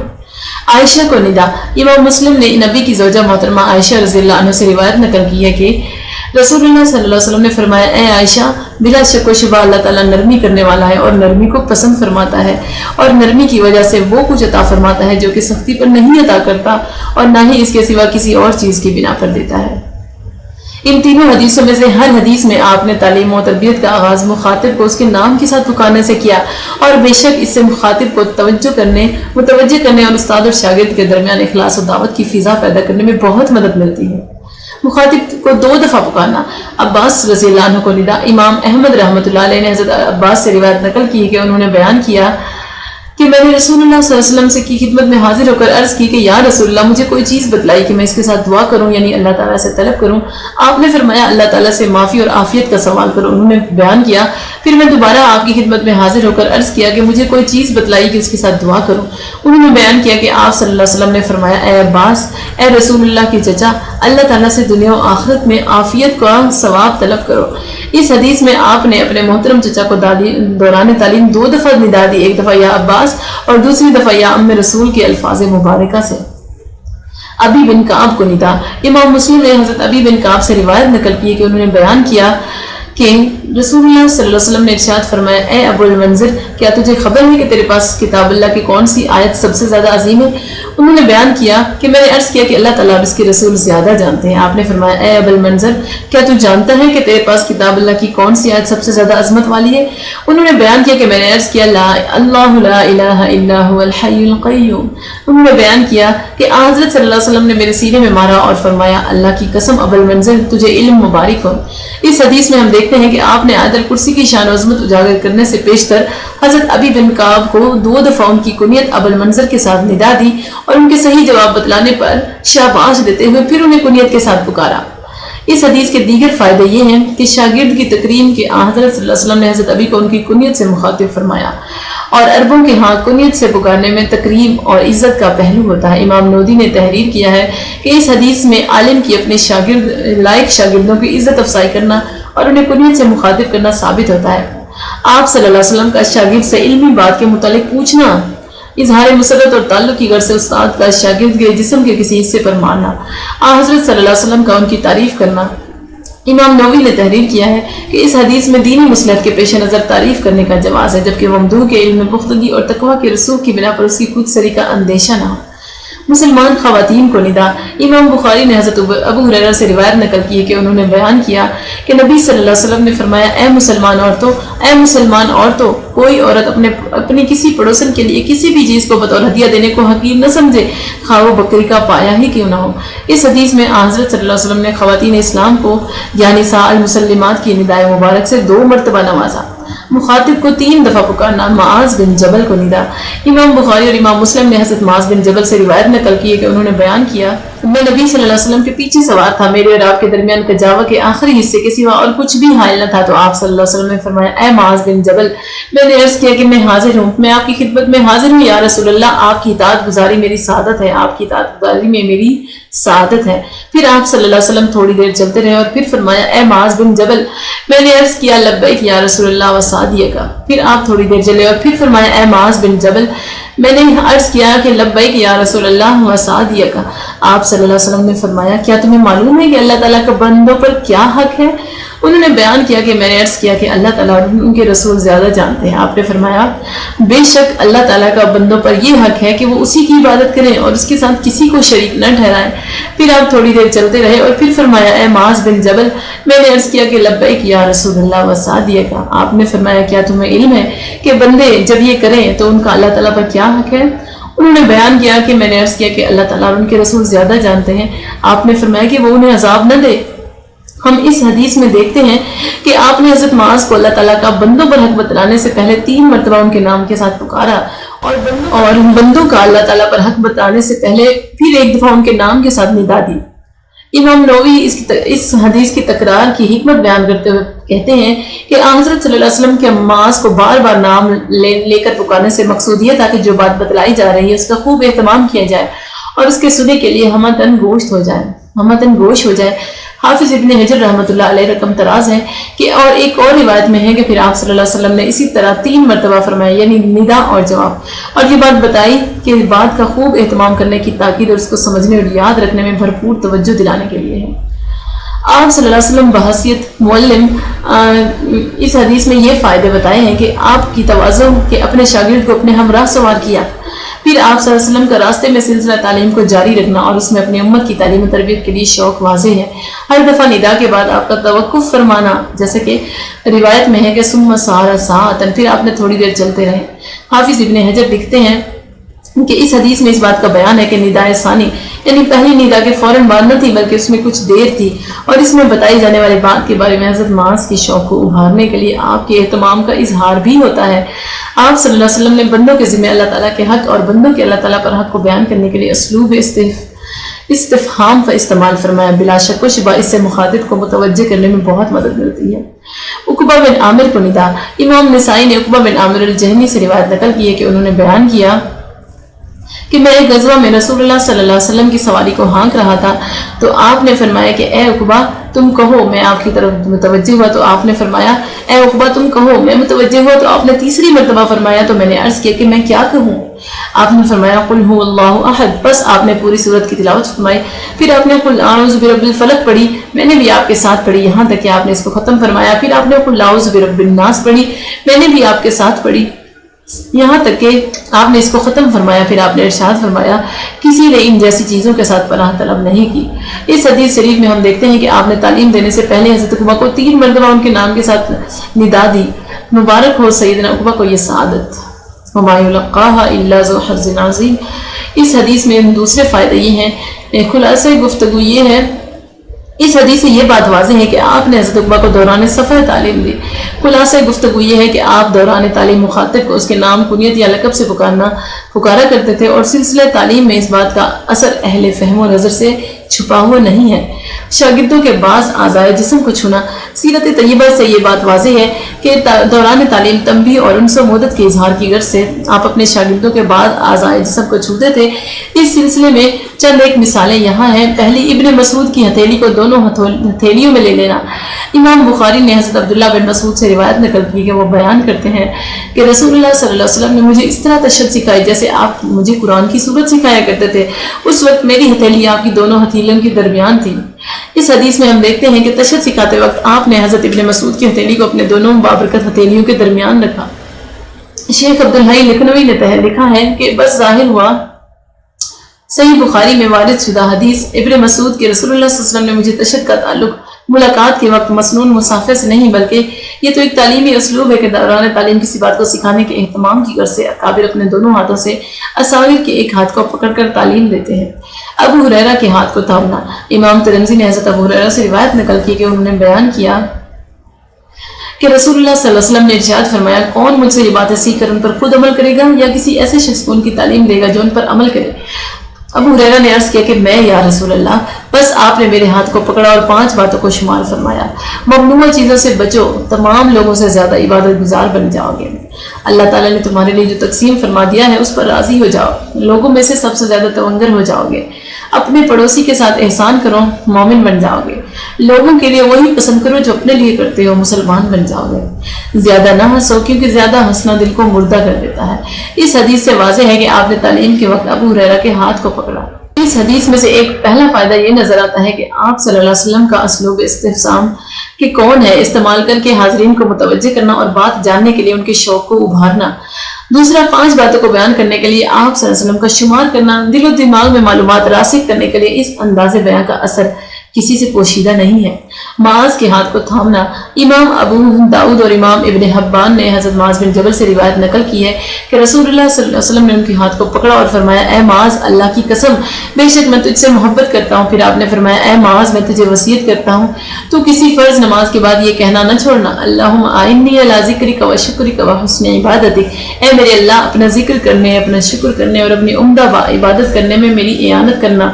وَأَوْصَانِي بِذَلِكَ معاذ، اسی بات کی وصیت معاذ نے سنابحی کو اور سنابحی نے ابو عبد الرحمن کو کی۔ حدیث شریف میں موجود 2 فائدے یہ ہیں کہ حضرت صلی اللہ علیہ وسلم نے حضرت معاذ کو تعلیم دینے سے پہلے 2 دفعہ ان کے نام کے ساتھ پکارا، شاگرد کو متوجہ کرنے اور اس کے ساتھ اظہار الفت و انس میں اس کی ایک تاثیر، ایک واضح حقیقت ہے۔ دوسرا، تعلیم دینے سے قبل آپ نے شاگرد سے اپنی محبت کا حلف اظہار فرمایا اور شاید اس میں یہ بھی اشارہ تھا کہ اسے اس تعلیم کے پس منظر میں شاگرد کے لیے اخلاص و محبت کے سوا کچھ نہیں۔ کسی نے کیا خوب کہا ہے، یعنی تعلیم سے قبل دلوں کو موہنا چاہیے، اور حدیث شریف میں بیان کردہ حضرت صلی اللہ علیہ وسلم کا طرز عمل اس کی حقیقی اور سچی عملی صورت ہے۔ ابن عمر کے شانے کو تھامنا، امام بخاری رحمۃ اللہ علیہ نے حضرت عبداللہ بن عمر سے روایت نقل کی ہے کہ انہوں نے بیان کیا کہ رسول اللہ صلی اللہ علیہ وسلم نے میرے کندھے کو پکڑ کر فرمایا، دنیا میں اس طرح رہو گویا کہ تم مسافر ہو یا راہ گزر۔ اس حدیث سے واضح ہے کہ آپ نے وقت تعلیم ابن عمر کے شانے کو پکڑا۔ حافظ ابن حجر رحمۃ اللہ علیہ لکھتے ہیں کہ حدیث میں معلم اور متعلم اور واعظ کے اپنے مخاطب کے اعضاء کو چھونا ثابت ہوتا ہے، اور ایسا اظہار انس اور تنبیہ کے لیے کیا جاتا ہے، اور ایسا طرز عمل غالباً اس کے ساتھ اختیار کیا جاتا ہے جس کے ساتھ دلی لگاؤ ہو۔ ابن عباس کے کندھے پر ہاتھ رکھنا، امام احمد بن انبل نے حضرت ابن عباس سے روایت نقل کی ہے کہ یقیناً رسول اللہ صلی اللہ علیہ وسلم نے میرے کندھے یا میرے موڑے پر ہاتھ رکھا۔ سید نے شک کیا، پھر کہا کہ اے میرے اللہ، اس کو دین میں سمجھ عطا فرما اور تفسیر سکھا دیجیے۔ اس حدیث سے واضح ہے کہ آپ نے اپنے ننھے شاگرد کے شانے پر اپنا دست مبارک رکھا۔ اس حدیث سے یہ بھی واضح ہے کہ آپ نے اپنے شاگرد کے لیے دعا فرمائی۔ تالیف قلب اور شاگرد کی حوصلہ افزائی میں دعا کی اہمیت چندہ محتاج نہیں ہے۔ ابو معذورہ کے سر کو چھونا، امام ابو داؤد نے حضرت ابو معذورہ سے روایت نقل کی ہے کہ انہوں نے بیان کیا کہ میں نے عرض کیا، یا رسول اللہ صلی اللہ علیہ وسلم، مجھے مسنون اذان سکھا دیجیے۔ انہوں نے بیان کیا، پس آپ نے میرے سر کے اگلے حصے کو چھوا اور فرمایا کہ تم کہو اللہ اکبر، اللہ اکبر، اللہ اکبر، اللہ اکبر۔ اس حدیث سے واضح ہے کہ آپ نے تعلیم اذان کے وقت حضرت ابو محذورہ کے سر کے اگلے حصے کو مسح فرمایا۔ فتنہ کی خوف یا تہمت کے اندیشے کی صورت میں معلم قطعی طور پر اپنے شاگردوں کو نہ چھوئے، کیونکہ تہمتوں کے مواقع اور جگہوں سے دور رہنے کا بھی ہمیں حکم دیا گیا ہے۔ تنبیہ اور اظہار تعلق کے لیے ضرب لگانا، نبی کریم صلی اللہ علیہ وسلم تعلیم و تربیت کے دوران بسا اوقات اپنے شاگردوں کو ضرب لگاتے۔ صحابہ کرام کے ساتھ ایسا کرنے میں آپ کے پیش نظر انس اور محبت کا اظہار اور بتائی جانے والی بات کی طرف انہیں متوجہ کرنا ہوتا تھا۔ حضرت عباس کے سینے پر ضرب لگانا، حضرات ائمہ احمد، ابو یعلا اور حاکم نے حضرت ام الفضل بن عباس سے روایت نقل کی کہ انہوں نے بیان کیا کہ رسول اللہ صلی اللہ علیہ وسلم اپنے بیمار چچا کے پاس تشریف لائے اور وہ اپنی بیماری کی بنا پر موت کی تمنا کر رہے تھے۔ آپ نے اپنے ہاتھ سے حضرت عباس کے سینے پر ضرب لگائی اور پھر فرمایا کہ اے رسول اللہ کے چچا، موت کی خواہش نہ کیجیے، اگر آپ باقی رہے اور نیکیوں میں اضافہ کیا تو بھی آپ کے لیے بہتر ہے، اور اگر آپ باقی رہے اور کسی چیز یعنی غلطی سے معذرت کر کے اللہ تعالیٰ کو راضی کر لیا تو یہ بھی آپ کے لیے بہتر ہے۔ اس حدیث میں ہم دیکھتے ہیں کہ آپ صلی اللہ علیہ وسلم نے اپنے دست مبارک سے سینے عباس پر ضرب لگائی۔ آپ صلی اللہ علیہ وسلم کا ایسا کرنا معاذ اللہ ایذا دینے یا اظہار حقارت کے لیے نہ تھا، بلکہ اظہار موانست اور بتائی جانے والی بات کی جانب مکمل متوجہ کروانے کی غرض سے تھا۔ علی رضی اللہ عنہ کو ضرب لگانا، امام احمد بن حنبل نے حضرت علی سے روایت نقل کی ہے کہ وہ بیان کرتے ہیں کہ جب رسول اللہ صلی اللہ علیہ وسلم نے مجھے یمن بھیجا تو میں نے عرض کیا کہ آپ مجھے مبعوث تو فرما رہے ہیں اور میں نو عمر ہوں اور مجھے لوگوں کے درمیان فیصلے کرنے میں کچھ تجربہ نہیں، انہوں نے بیان کیا کہ رسول اللہ نے میرے سینے پر ضرب لگائی اور فرمایا جاؤ، اللہ تعالیٰ تمہاری زبان کو ثبات اور تمہارے دل کو ہدایت عطا فرمائے گا۔ انہوں نے بیان کیا کہ پس مجھے اس کے بعد دو آدمیوں کے درمیان فیصلہ کرنے میں کبھی بھی عاجز نہیں کیا، یعنی میں ہر پیش ہونے والے قضیے میں آسانی سے فیصلہ کر لیتا۔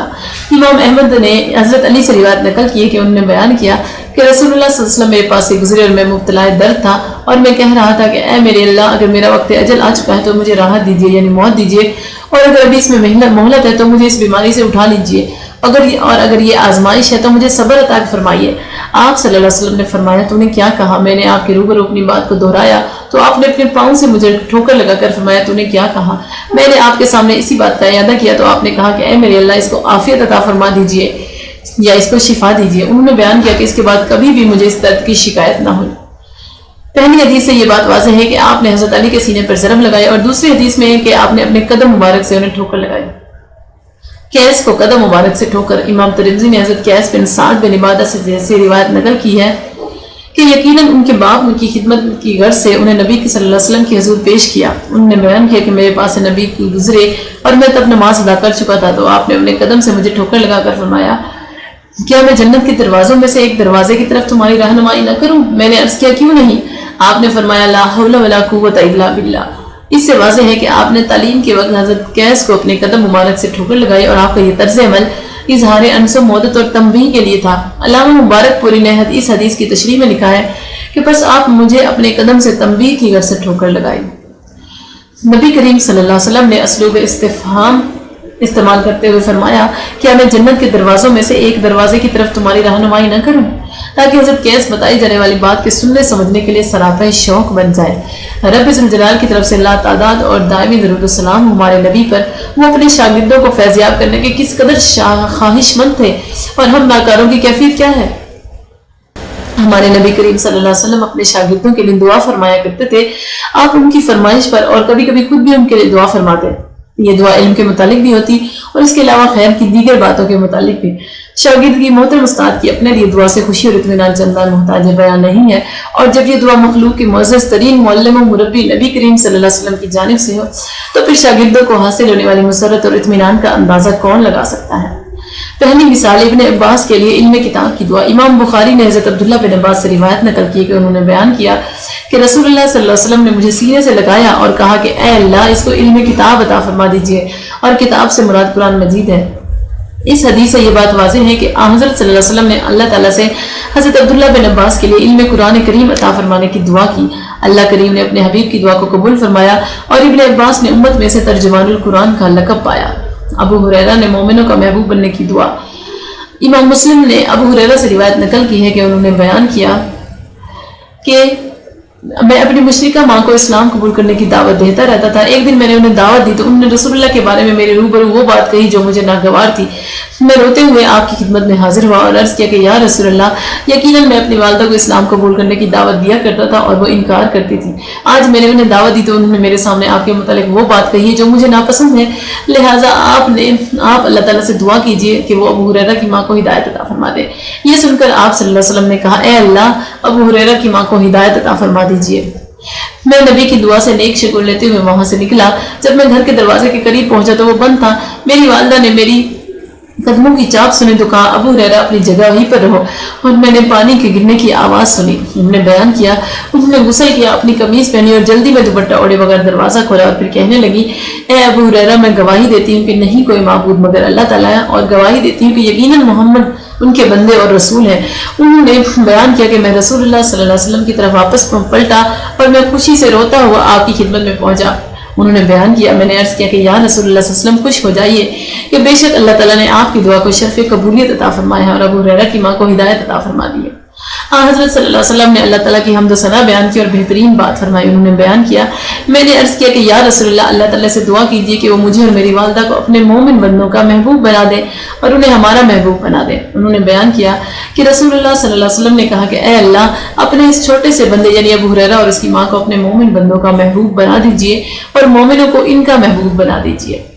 اب پیدا ہونے والا کوئی مومن ایسا نہیں جو میرے بارے میں سنے یا مجھے دیکھے مگر وہ میرے ساتھ محبت کرتا ہے۔ اس حدیث سے یہ بات واضح ہے کہ آپ نے اپنے شاگرد ابو ہریرہ کی فرمائش پر ان کی اور ان کی والدہ کے لیے دعا کی اور اللہ تعالیٰ نے آپ کی دعا کو شرف قبولیت سے نوازا۔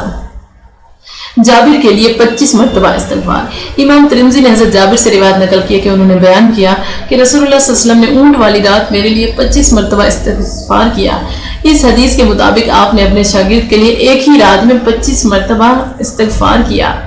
جابر رضی اللہ عنہ کے باغ کے لیے دعائے برکت۔ امام بخاری نے حضرت جابر بن عبداللہ سے روایت نقل کی کہ انہوں نے اپنے شاگرد کو بتایا کہ یقیناً ان کے باپ غزوہ احد میں شہید کیے گئے اور ان کے ذمہ قرض تھا۔ قرض خواہوں نے اپنے حقوق طلب کرنے میں سختی کی۔ میں اس سلسلے میں نبی صلی اللہ علیہ وسلم کی خدمت میں حاضر ہوا تو آپ نے ان سے سفارش کی کہ وہ میرے باغ کا پھل لے کر میرے باپ کے ذمہ اپنے بقیہ حقوق سے دستبردار ہو جائیں، لیکن وہ نہ مانے۔ تو نبی صلی اللہ علیہ وسلم نے انہیں میرا باغ نہ دیا اور فرمایا ہم کل تمہارے ہاں آئیں گے۔ دوسرے دن صبح کے وقت آپ ہمارے ہاں تشریف لائے۔ آپ نے کھجوروں کے درمیان چکر لگایا اور ان کے پھل میں برکت کی دعا کی۔ میں نے اس باغ کے پھل کو کاٹا، ان کا قرضہ ادا کیا اور ہمارے لیے بھی اس کی کھجوریں بچ گئیں۔ اس حدیث سے یہ بات واضح ہے کہ آپ اپنے شاگرد کے مصیبت میں پھنسنے کے وقت دعا کی، اللہ تعالیٰ نے آپ کی دعا کو قبول کیا اور آپ کی شاگرد کے لیے غیر متوقع آسانی پیدا کر دی۔ انس رضی اللہ عنہ کے لیے کثرت و برکت کی دعا۔ امام مسلم نے حضرت انس سے روایت نقل کی ہے کہ انہوں نے حضرت ام سلیم سے کہا کہ انہوں نے عرض کیا کہ یا رسول اللہ اپنے خادم انس کے لیے اللہ تعالیٰ سے دعا فرمائیں۔ آپ نے کہا کہ اے اللہ اس کے مال اور اولاد کو زیادہ کیجیے اور آپ نے جو کچھ اس کو عطا فرمایا ہے اس کے لیے اس میں برکت عطا فرمائیے۔ اس حدیث کے مطابق آپ نے اپنے شاگردوں کے لیے دعا فرمائی۔ خلاصہ یہ ہے کہ ہمارے نبی کریم صلی اللہ علیہ وسلم اپنے شاگردوں کے لیے فرمائش پر اور بلا فرمائش بھی علم اور دیگر باتوں کے متعلق دعا کیا کرتے تھے۔ گفتگو میں وضاحت اور ٹھہراؤ۔ ہمارے نبی کریم صلی اللہ علیہ وسلم تیز تیز نہ بولتے تھے، بلکہ آپ کی گفتگو میں کس قدر ٹھہراؤ اور وضاحت ہوتی کہ ہر سننے والا اس کو خوب اچھی طرح سمجھ سکتا تھا۔ اس بارے میں توفیق الہی سے 3 احادیث یہاں پیش کی جا رہی ہیں۔ پہلی امام ابو داؤد نے حضرت جابر سے روایت نقل کی کہ انہوں نے بیان کیا کہ رسول اللہ صلی اللہ علیہ وسلم کی گفتار میں ترتیل یا ترسیل تھی۔ امام طیبی نے اس حدیث کی تشریح کی ہے کہ قرأت کی ترتیل سے مراد اس میں ٹھہراؤ، توقف اور حروف و حرکات کا خوب واضح کرنا ہے۔ ملا علی قاری لکھتے ہیں کہ بے شک اس سے مراد یہ ہے کہ آپ حروف کو بولتے وقت جلدی نہ کرتے بلکہ ان کے دوران توقف فرماتے اور عمدگی سے بیان فرماتے کہ ان کے مخارج اور صفات نکھر کر سامنے آتے اور ان کی حرکات و سکنات واضح ہو جاتی۔ جابر کے بیان کا مقصد آپ کی گفتگو میں جلد بازی کی نفی اور ٹھہراؤ کو ثابت کرنا تھا۔ امام ابو داؤد نے حضرت عائشہ سے روایت نقل کی کہ انہوں نے بیان کیا کہ رسول اللہ صلی اللہ علیہ وسلم کی گفتار جدا جدا ہوتی تھی کہ ہر سننے والا اس کو سمجھتا تھا۔ امام بخاری نے حضرت عائشہ سے روایت نقل کی ہے کہ یقیناً نبی کریم صلی اللہ علیہ وسلم اس طرح گفتگو فرماتے ہیں کہ اگر کوئی شمار کرنے والا ان الفاظ کو گننا چاہتا تو گن سکتا تھا۔ حافظ ابن حجر نے اس کی تشریح میں لکھا ہے کہ اگر کوئی آپ کے الفاظ، مفردات اور حروف کو شمار کرنا چاہتا تو اس کے لیے آپ کے بولے ہوئے آخری حرف تک کو گننا ممکن تھا۔ ان کا مقصود یہ ہے کہ آپ کی گفتار میں بہت ہی ٹھہراؤ اور سمجھانے کی کوشش ہوتی تھی۔ ایک دوسری روایت میں ہے کہ حضرت عائشہ نے بیان کیا کہ رسول اللہ صلی اللہ علیہ وسلم تمہاری طرح جلدی جلدی گفتگو نہ فرماتے تھے۔ اس سے مراد یہ ہے کہ آپ تسلسل سے اس طرح بے تکان نہ بولتے تھے کہ سننے والے کو التباس پیدا ہو۔ سلسلہ تعلیم سے منسلک لوگوں سے یہ بات چھپی ہوئی نہیں ہے کہ معلم کے ایسے انداز گفتار سے طلبہ کے لیے دروس کو سمجھنے میں کس قدر آسانی اور سہولت ہوتی ہے۔ بات کا اعادہ۔ ہمارے نبی کریم دوران تعلیم کثرت سے بات کو دہرایا کرتے تھے۔ بات کے اعادہ کی متعدد صورتیں آپ کی سیرت طیبہ سے ثابت ہیں۔ پہلی، فرمائش پر بات دہرانا۔ دوسری، بلا طلب ایک ہی مجلس میں بات کا دہرانا۔ بلا طلب متعدد مجالس میں ایک ہی بات فرمانا۔ فرمائش پر بات دہرانا۔ امام مسلم نے حضرت ابو سعید سے روایت نقل کی ہے کہ یقیناً رسول اللہ صلی اللہ علیہ وسلم نے فرمایا اے ابو سعید، جو اس بات پر راضی ہو گیا کہ اللہ تعالیٰ اس کے رب ہے، اسلام اس کا دین ہے اور محمد صلی اللہ علیہ وسلم اس کے نبی ہیں، اس کے لیے جنت واجب ہو گئی۔ اس بات سے خوش ہو کر ابو سعید نے عرض کیا کہ یا رسول اللہ، میرے لیے یہ بات دوبارہ فرما دیجیے۔ تو آپ صلی اللہ علیہ وسلم نے کیے، یعنی آپ صلی اللہ علیہ وسلم نے کہی ہوئی بات کا اعادہ فرمایا۔ اس حدیث کے فائدے میں حضرت صلی اللہ علیہ وسلم نے تعلیم کی ابتدا شاگرد کا نام لے کر فرمائی۔ آپ کی تواضع کے طالب علم کی فرمائش پر اپنے فرمان کو دہرایا۔ افسوس کہ بعض نیم پڑھے لکھے اساتذہ جو ہے طلبہ کی فرمائش پر درس کا اعادہ کرنا اپنی توہین سمجھتے ہیں۔ اگر طلبہ کا مقصد صرف تعلیم میں رکاوٹ ڈالنا ہو تو معاملہ یکسر مختلف ہے۔ دعوت و تبلیغ کے دوران بھی فرمائش کے سبب حضرت صلی اللہ علیہ وسلم کا اپنی بات کو دہرانا ثابت ہے۔ امام مسلم نے حضرت ابن عباس سے روایت نقل کی ہے کہ بلا شک و شبہ زماد مکہ آیا اور وہ از دشنو